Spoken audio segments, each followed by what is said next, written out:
Hello and welcome back to the Red Path. Today we're going to talk about how to write a fluffy World Eaters list.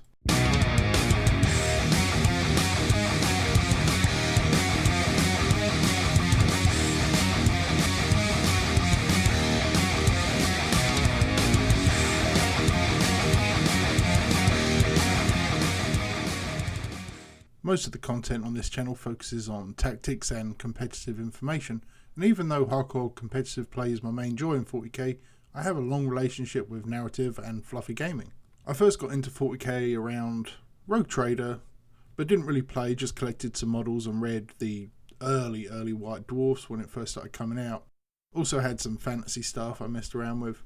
I had a few of the old World Eater and Chaos Renegade models as they were mostly known then, but lost track of 40k for a time until around, 2007 or so. I was in a bookstore and saw a couple of the first Horus Heresy novels for sale, and I was vaguely aware of it from back when I was interested in 40k, so I picked the books up, and that rejuvenated my love of the universe. I didn't actually start playing or collecting again though until the very end of 7th edition. Whilst I'd always loved the World Eaters, my first actual army coming back was a Raven Guard Space Marine army, simply because the Start Collecting Space Marine box was on special at my local game store, and I'd always had a little bit of an affinity for the sneaky Marines. I bought a sizable force, played a few games, decided I really wanted to carry on playing, so ended up taking a look at all the factions to see where I wanted to go, and it didn't take much to make a decision on our beloved World Eaters. About 2 months into 8th edition, I sold my Raven Guard and started along the Red Path. The folks I played with locally had a cool array of armies: Tyranids, Admech, Guard, Necrons, Death Guard, and it was a lot of fun playing. Each opponent was a different style of player. Some were more competitive, some were more about telling a story, but I loved every game. One of my favourite moments was when I was running an allied detachment of Red Corsairs with my main World Eaters force in a mini narrative campaign, and in one particular battle I wanted to warp time a unit of Berserkers with my Red Corsairs Sorcerer. The spell went off and the play would have been major, but we were playing a narrative game, and in my opinion, when you're spinning a narrative, telling a story, you need to roleplay somewhat. So here's what I did. I spent 1 CP for Scorn of Sorcery on the very Berserker squad that was being targeted, and denied my own spell, because Khorne abhors the witch. I successfully denied myself and ended up making an 11-inch charge with them anyway, but it was cool and fluffy and it really fit the story. Fluffy games can be a different sort of fun compared to competitive games, when all players invest in devoting themselves to the story, playing their army within the doctrines and strictures of the fluff, being foolhardy with impetuous heroes, being restrained with taciturn commanders, and developing personalities for their units. But how do we translate this into a guide for writing an army list for World Eaters? Well, let's see. First, the World Eaters favour close combat over anything. This doesn't mean they don't shoot or never use guns. Hell, Khan carries a plasma pistol, but combat should be the primary focus. Next, avoid psychers. I think we tend to do this anyway, and 9th makes it more requisite in any case due to the tax on additional detachments. But fluff-wise, World Eaters generally don't play well with sorcery. But in the event your narrative has psychers working alongside your World Eaters, as I described previously, don't hesitate to turn on them in the thick of battle. Whilst the Legion was well equipped with tanks and armour, 10,000 years of the Long War has altered the way Chaos Warbands are resupplied. Relic tanks and ancient Dreadnought chassis still exist, but far more common are the Demon engines. The World Eaters are eager to utilise the hulking, destructive nature of Mauler Fiends and Defilers, as well as any demonic asset the Dark Mechanicum may provide for them: Forge Fiends, Helldrakes, whatever. If it looks like it could stomp or bite someone's heads off, it's probably World Eaters appropriate. Characters and HQ units should generally be equipped and adorned fairly selfishly. The World Eaters are not a legion known for their sound tactical advice, so fire bases of reroll auras are generally not appropriate. Instead, characters will wish to join their troops in the rite of melee, using their warlord trait to better enhance their own savagery and any relics to increase their kill count.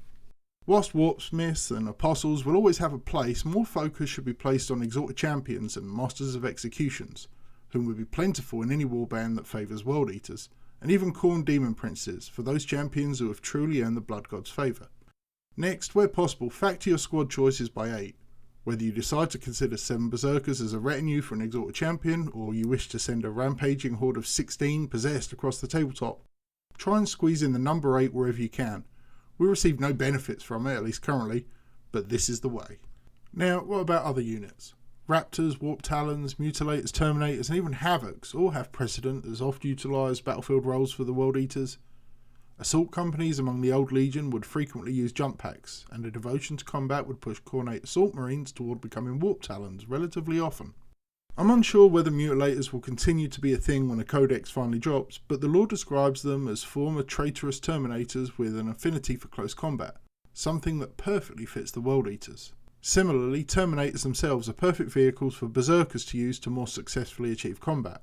Indeed, the Red Butchers are Kaideri, interred within customised suits of Cataphractii armour that allows them to be somewhat controlled by a Warpsmith or Tech Marine when violence is no longer required. Havocs and even Obliterators are reasonable choices for World Eaters. Destroyer squads were common in the Old Legion.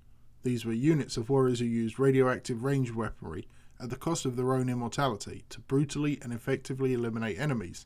Moreover, one of Abaddon's closest lieutenants was Leorvine Eucris, who notoriously favoured a heavy bolter along with his chain axe. Other units such as Chosen and even Lion Marines may have places if your warband's narrative allows it, but as we are restricted to not build true warbands in the game, because most warbands, even Khan's Butcher Horde, featured Astartes of various lineages, then you must determine as you see fit. In a true World Eaters warband, it is unlikely any troops would be anything but Berserkers, as all World Eaters have taken the nails and over the millennia have lost themselves to serving the Blood God. I touched briefly on vehicles, and Codex fluff does strongly indicate that Demon Engines would be the favoured armour of choice, but Land Raiders and Rhinos would certainly be common and utilitarian enough for World Eaters to use fairly regularly, and even the occasional Dreadclaw or Storm Eagle as a prize within your warband would be absolutely acceptable. When it comes to building a fluffy list, the power is really in your hands as the storyteller. However, if you wish to play an army that favours artillery, or fully invests in sorcery, then World Eaters are not going to be an optimum faction. Their stratagems and abilities are almost solely devoted to close combat, and you must build around that. For a fluffy warband, choose a single HQ with a Khan, a Prince, or some other champion and invent a backstory for them, and why they are strong-willed enough to lead your throng of murderers. Pick one or two other character models to act as lieutenants for that driving force, and then fill out your troops with as many Berserkers as you can. For a 2,000 point list, I think perhaps half should be devoted to your HQ and Berserkers. But this does include Rhinos or other transports if you're taking them. Use the remaining 1,000 to attach a little speed in Bikers or Raptors, a little heavy support with Hellbrutes or Demon Engines, and with whatever remains plug the remaining gaps. Use your narrative and fluffy battles to weave a storyline for them. Perhaps your Prince is slain by a Nemesis weapon wielding Grey Knight, who is in turn struck down by a lone Berserker champion. Perhaps consider rebasing that trooper and promoting them to a higher status for the next battle, as they have proved their worth on the field of battle, and Khorne would be well pleased. Ultimately, between you and your opponent, the dice will tell the story, and your role is simply to interpret it and translate it into the following actions that you take on the battlefield. I hope this look at building and playing a fluffy World Eaters army helps a little bit. It's possibly the most fun you can have on the tabletop, and it is great for beer and pretzel type matches. If you've never played Narrative 40k, I strongly recommend it, as it's a great way to play in a relaxed atmosphere away from the stress that competitive gaming can sometimes bring. Anyway, that's enough today. Let me know in the comments if you'd like to see more videos discussing fluffy play and what you think of my perspective. As ever folks, stay healthy, stay safe, and kill main bear.